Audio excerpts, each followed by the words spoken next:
ఆడి వల్ల నువ్వు ఇలా తయారవుతున్నావు.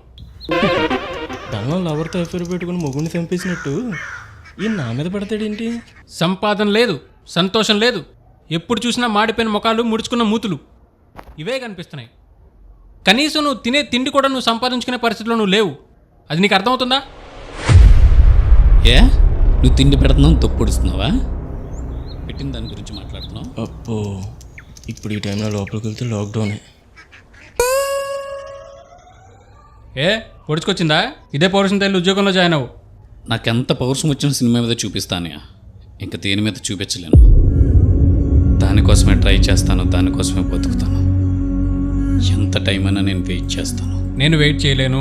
ఇది నా లైఫ్ అనియా. అంటే నాకు సంబంధం లేదా? ఉంది కాబట్టే కదా ఇన్ని సంవత్సరాలు నన్ను పోషించావు. అంతేగాని నా ఇష్టం నా హక్కు అయితే నీకు లేదనియా.